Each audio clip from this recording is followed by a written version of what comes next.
Flag on the play, NFL Real Talk. With Brandon and Kennedy. Justin Tucker for the win. Whoa, baby! Oh, just good. And the Pacers are saying no. Hey, what's going on, football fans? This is your boy Brandon, coming at you for another episode of NFL Real Talk with Brandon and Kennedy. Coming at you after week 2. Very interesting week very interesting weekend of football. Beginning on Thursday with the Patriots and the Jets.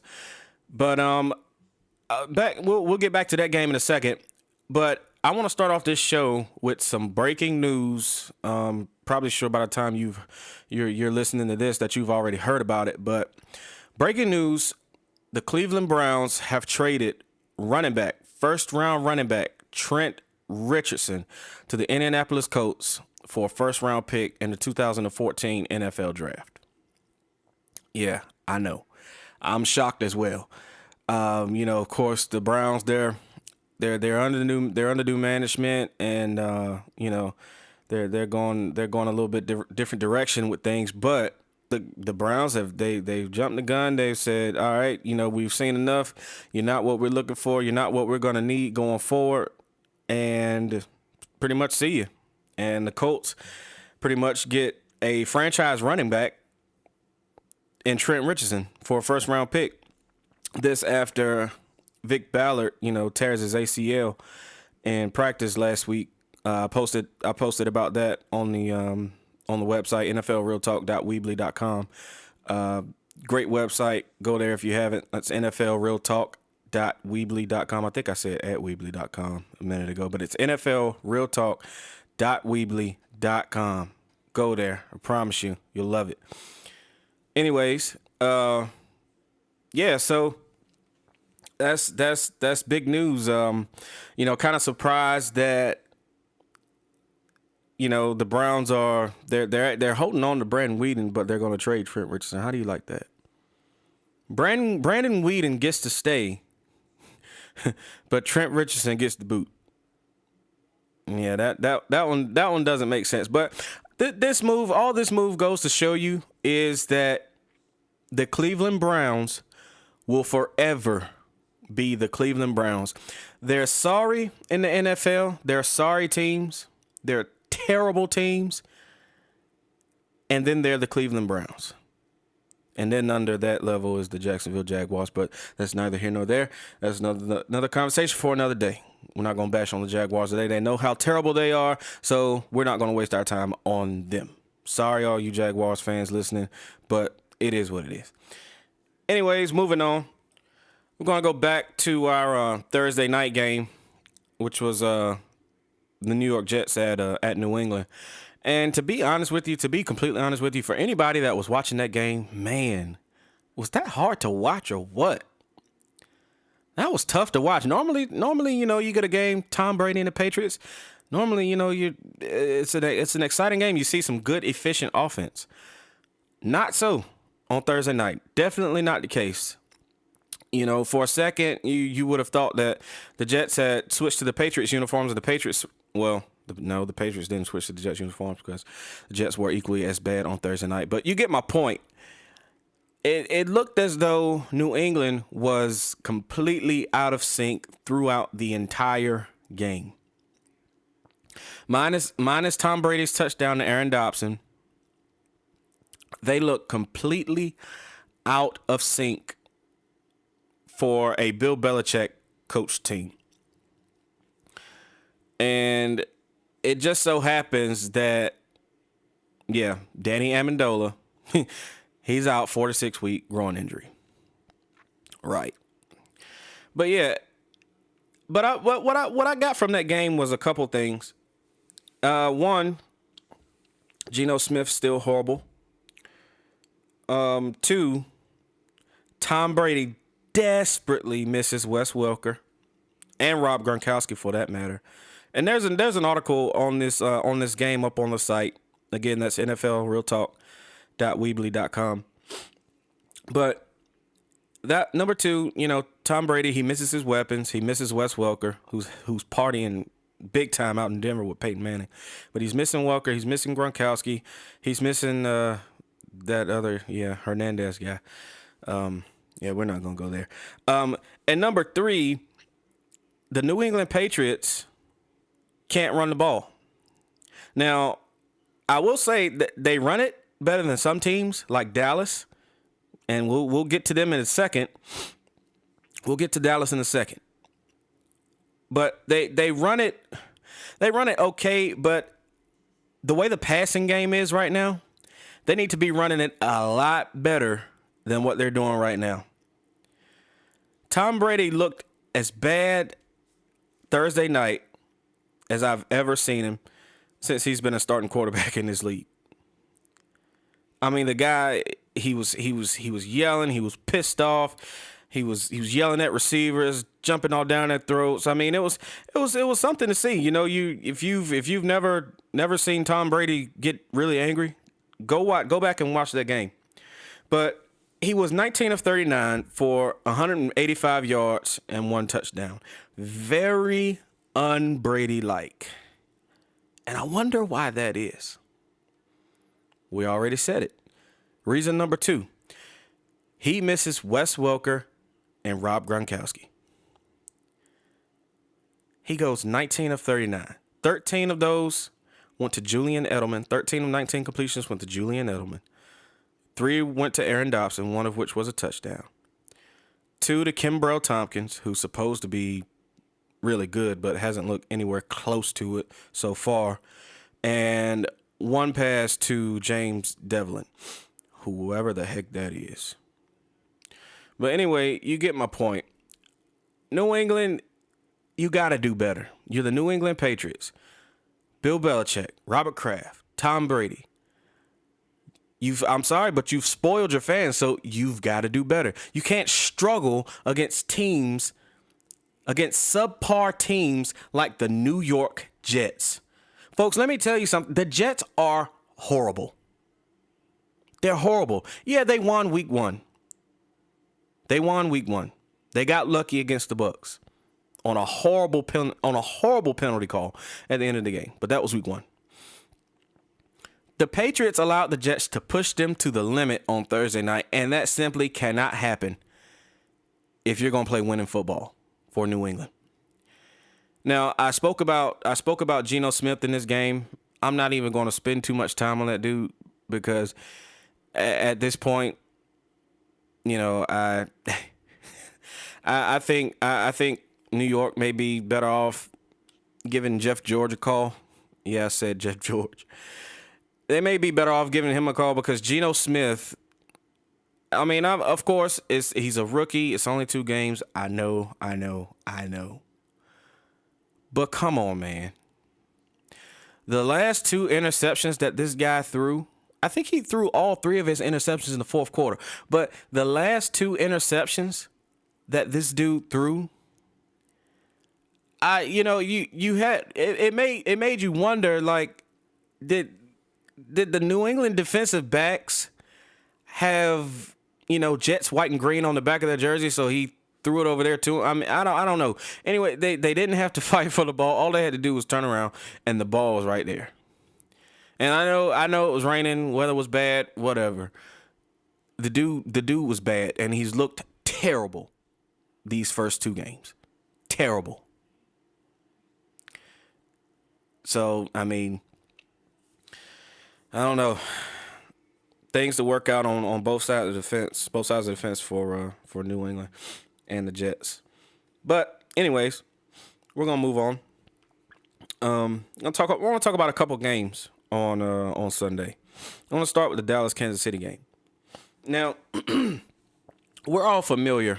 All football fans, we're familiar with the term trap game. Dallas had one last year where they won week 1 in New York, and then they went to Seattle and got smashed. Trap game, number 2. Now, looking back at it, it didn't look like much of a trap game because of how good Seattle is right now. And boy, did they look good Sunday night. But week 2, for Dallas against Kansas City. Classic trap game. Going to Kansas City, tough place to play. Getting to Andy Reid. And here's I remember, and you probably remember me too saying last week that game was going to be a really good game. You know, you had some people that were saying, "Oh no, it's just the Chiefs." You know, Dallas, they'll go in and beat the Chiefs. I said, "Wait a minute, hold on. You got to remember, this is Andy Reid here now. It's not Herm Edwards. It's not Romeo Crennel. It's not Todd Haley. This is Andy Reid. This guy knows the Cowboys' offense from top to bottom, in and out, all the way around. And you can't underestimate that type of knowledge going into a game against a team. And in that game, you could clearly see how Kansas City was well prepared for Dallas's game plan. Now get this, they weren't prepared for Dez Bryant. Dez Bryant dominated that game. Well, he dominated the first half. Let's say that. Got a text message coming through. But he dominated the first half. Second half, some reason, they didn't go back to him that much. Now, granted, he had a couple drops. One was, he had, and let's state for the record, Brandon Flowers. The guy, I don't know if it was Brandon Flowers having an off game or is Dez Bryant really that good? But throughout that game, not just the catches that Dez made, but throughout that game, Brandon Flowers was beaten like a redheaded stepchild. Every time you look down the field, like if you go back and watch the game, like I watched it, I watched the game probably. I think I watched the game like 3 times. You go back and watch the game, and you don't, normally when you watch a game live, you focus on like the offensive line, quarterback, running back, whatever. You go back and watch the game, and you look at the receivers, and you look at the receiver cornerback battles, and Dez Bryant consistently beat Brandon Flowers.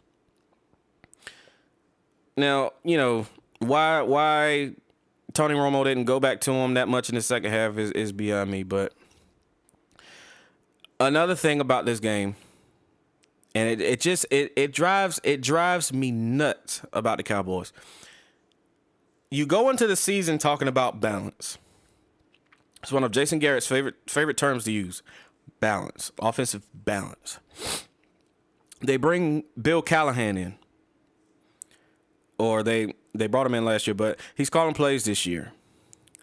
Big emphasis on running the ball. All you hear the whole offseason is we're going to run the ball. We got to get DeMarco Murray established. We got to get the running game established. We got to run the ball.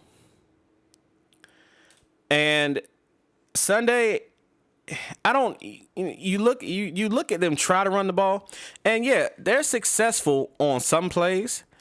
But most of the plays, the offensive line doesn't get any push. They get pushed back, as a matter of fact. And the holes are like, you've got to be a Dallas Cowboy running back, you've got to be prepared to make holes because the offensive line is not going to make them for you. And there's an interesting stat. There's an interesting stat out. On all of Tony Romo's years as a starting quarterback for the Dallas Cowboys, he's never had a 1,000-yard rusher. Yeah, shocking, right? Never had a 1,000-yard rusher. And, we go back to this Kansas City game, and the Cowboys were down 4 points in the fourth quarter. Early in the fourth quarter. Not late, early in the fourth quarter. Down 4 points. And I don't think they ran the ball one time in the fourth quarter. Now, someone please correct me if I'm wrong, but I don't think I may have to go back and look again, but I don't think they ran the ball not one time in the fourth quarter. I don't know who's to blame in that situation. I don't know if it's Bill Callahan to blame. I don't know if it's Jason Garrett. I don't know if it's Tony Romo, in the huddle changing plays. I don't know, or changing plays on the line of scrimmage. I don't know. But the bottom line is this. If your passing game is as wildly inconsistent as the Dallas Cowboys, you have to be able to run the ball. If you cannot run the ball, you're going to see a lot of games like you saw last season and last week. in this past game against Kansas City. You're gonna see a lot of games like that, a lot of nail biters, because teams they're not gonna put 8 in the box. They may not even put 7 in the box because they don't respect the run game. Why would they commit a safety down in the box when you can't run the ball? Makes you think. But anyways, we're going to move on. And one other game I wanted to run down before we go into our Mayweather segment is the Packers Redskins game. Now, it's widely known that the Redskins got blown out in that game. We know that much, but I'm more interested in the amount of rushing yards they gave up, or the amount of yards they gave up. Period. Aaron Rodgers and James Starks had a field day on the Redskins defense. Aaron Rodgers tied a franchise record for passing yards. I think it was something like 489 or something. But anyways, and I thought they were going to let him throw it at least one more time. I mean, because who wants to be tied with Matt Flynn? But anyways, last season, now don't get me wrong. This is not about writing the Redskins off by any stretch of the imagination. I think they're still right in the thick of things. They'll still be right in the thick of things come the end of the season with this division.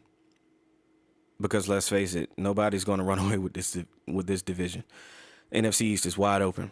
But last season, they played really well down the stretch defensively. That was one of the that played a big part in this team's success in that 7-game win streak to end last season. They were able to run the ball, and they played good, sound defense. And through 2 weeks, you have yet to really see much from either aspect. Now, they were able to run it a little bit Sunday with Alfred Morris, but they got behind so fast. I think they were down 21 points at halftime. But they got down so fast that they weren't able to get anything going as far as the run game. But RG3, I'm sure he's still coming around. He's still shaking the rust off. But something just doesn't seem quite right with this guy. Like, I don't know, just watching him in the pocket, watching him move around. He's making mental mistakes. And the mental mistakes don't have much to do with your knee. Let's get that much clear.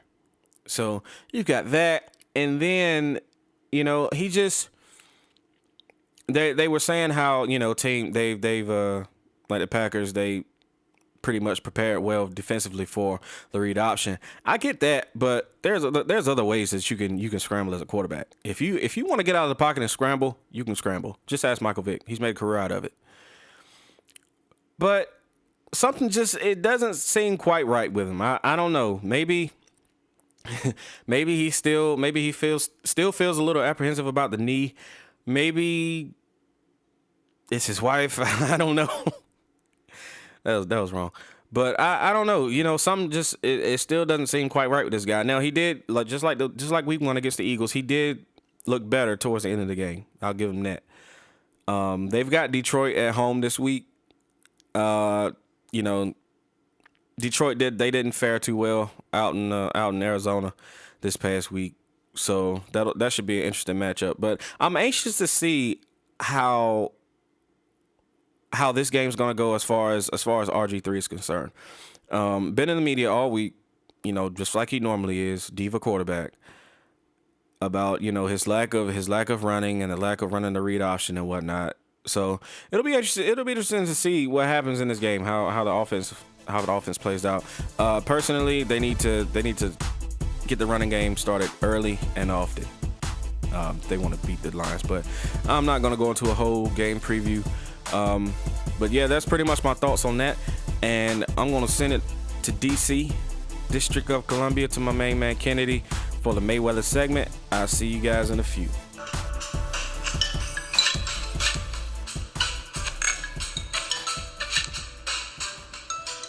Damn it! Candy Crush. How does that tempt me? I'm going back. I'm going back to Angry Birds. I'm sorry. Hello. Welcome to NFL Real Talk Mayweather segment of week 2. This is your host, Kennedy. Don't worry about what you just heard. Just block that out of your mind. Hello, everyone. This week has been kind of slow, so the list is not that huge, but we got some people on the list. First off, Deshaun Ghostin. Deshaun Ghostin used to be with the San Francisco 49ers and left in the offseason for the Tampa Bay Bucks. And he got a good 5-year, $41.25 million contract. But Deshaun hitting people real hard. And that's cool. But in this climate of concussions and NFL awareness, not so good. It's not 85, stupid. Way to go, stupid. Speaking of which, your name is Deshaun. This lame's mother or father spelled it Dashon. With that first name, you could have been only a football player or a landscaper. There's nothing else you can do. Speaking of helmet-to-helmet hits, we got Brandon Merriweather. I'm sorry, I just said Mayweather. He is one, but Merriweather. Brandon Merriweather has been on the Washington Redskins for 2 years. And in those 2 years, he's played 15 minutes. No, I'm sorry. I'm shortchanging this man. 33 minutes. He came back, made his triumphant return. And then Eddie Lacy came up the hole. He's like, yeah, I got you. Bam! Helmet to helmet. Eddie Lacy concussion. Yeah, I'm the man. Later on in the later on in the first half, James Stark running up the style line. Oh yeah, I'm about to take you out like I took out Eddie Lacy. Bam! Cuckoo, cuckoo, cuckoo. Down for the count. This dummy knocked himself out. He woke up looking at the head trainer for Green Bay saying, Mr. Lincoln? Yeah, stupid. Look, you're not Chuck Cecil, and this not 85. And now you got to do that concussion test, and now the Redskins got to figure out how we going to get your dumb ass to learn how to rap. Look, I know it's hard for defensive players nowadays because you can't go high because the NFL is looking at you. And for some reason, because of Rodney Harrison, a lot of y'all want to go low and y'all want to pretty much take out somebody's knees. I know it's hard, but Jesus, go back to football 101, Pee-wee, rap and tackle. I know it's not sexy, but it gets the job done. And you don't get fined. And you don't have to ask who the president is and what's your birthday and how many baby mamas you got and how many years you think you're going to go broke after you leave the NFL. You have to ask those concussion tests. Those are tests that you ask your accountant when he steals all your money because you thought you could be the next, Akeem Olajuwon or Roger Staubach in investments. You went to SEC school. Other than Vanderbilt, you ain't got no good education. And then now so we get off of Mayweather, now let's talk about something I find disturbing. Commercials featuring NFL players. Now, some of them are funny, but then some of them are weird. Let's take the Calvin Johnson commercial for Nike. The concept is really good. There's Calvin and there's Johnson. Calvin is a football player. He sticks to all the football moves. He does all the plays. But he gets the distraction, got to sign autographs, got to do photo shoots, got to do PR stuff. So Johnson handles that. And in playing Johnson, they have Diddy. Put it on me. And the commercial, and the concept of the commercial is great. It's one part I don't like. It's, when Calvin says the commercials and Diddy says, put it on me. Put it on me. The media, put it on me. Put it on me. The fans, put it on me. Put it on me. It doesn't sound, you know where I'm going with this. It doesn't sound right at all. And it really doesn't help that image of Diddy. I mean, you still trying to get away from those rumors about you and Mace frolicking on the beach in '97. So, I mean, you constantly saying, put it on me. And adding that little lisp to it doesn't really help you. And then it's the NFL.com fantasy commercial. The commercial starts off with a bunch of guys in a room drafting, and the guy drafts Trent Richardson, and then Trent Richardson comes out of nowhere, and then Trent Richardson puts the guy on his shoulders, which is weird. Can't you just be right next to him? Why do you have to put him on your shoulders? And then it cuts to another commercial where Demaryius Thomas, it looked like in a Buffalo Wild Wings or Fridays, and the guy is on Demaryius' shoulders, and he says, touchdown Demaryius, and the other guy said, can I get some wings? And then Demaryius, in his country accent, only winners get wings. That's right. Instead of saying, only winners get wings, only winner gets wings. Whatever. Bubba. And then there's another commercial with Matt Ryan and Julio Jones. I mean, at least for Julio, he got a girl on his shoulders, but it just, I mean, the look on Matt Ryan's face is like, who signed me up for this? I mean, I know NFL players, they need to get exposure because they wear helmets, so they're not like baseball players or basketball players. They don't get media exposure like that. But I don't want to get that much media exposure where I got to put some dude on my shoulders and his nuts running all across my neck. I mean, unless you did it, put it on me. Put it on me. That's it for this week's segment of Mayweather's. Oh, speaking of Mayweather's, the person who inspired this segment, Floyd Mayweather Jr., won a fight this weekend. Man, Floyd, you are great. You are the greatest boring fighter ever. Jesus, could you fight somebody who we're going to try to get entertained by? You ain't going to never go down as one of the greats, because all your boxing matches put everybody to sleep. Jesus. At least you talked your daddy out of that stupid predator look. All right, we're going to send him back to parts unknown. Talk to y'all next week. All right, I'm back. Did this guy really just say predator look for Roger Mayweather? Man, that's hilarious right there. Another awesome Mayweather segment from my man Kennedy. Very informative, very entertaining, as always. We're going to get ready to sign off. That's going to do it for us. I do want to mention one game, though, coming up for week 3. It's not a whole lot of exciting games coming up for this week, but tomorrow night, Thursday Night Football, we got Kansas City at Philadelphia. Andy Reid going back to the city of brotherly love, and I'm sure the fans are going to greet him with open arms. Psych. Yeah, we all know how you Philly fans get down, so expect to hear the boos. I expect to, at least. So, but anyway, I think that's going to be a good game. Should be entertaining nonetheless.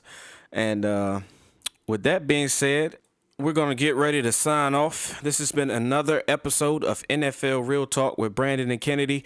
Don't forget to hit us up at NFL Real Talk. That's NFL REEL Talk at gmail.com.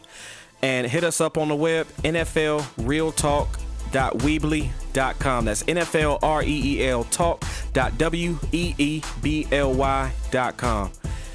Hit us up, and I'm Brandon, and for Kennedy, I'm saying peace out. See y'all next week.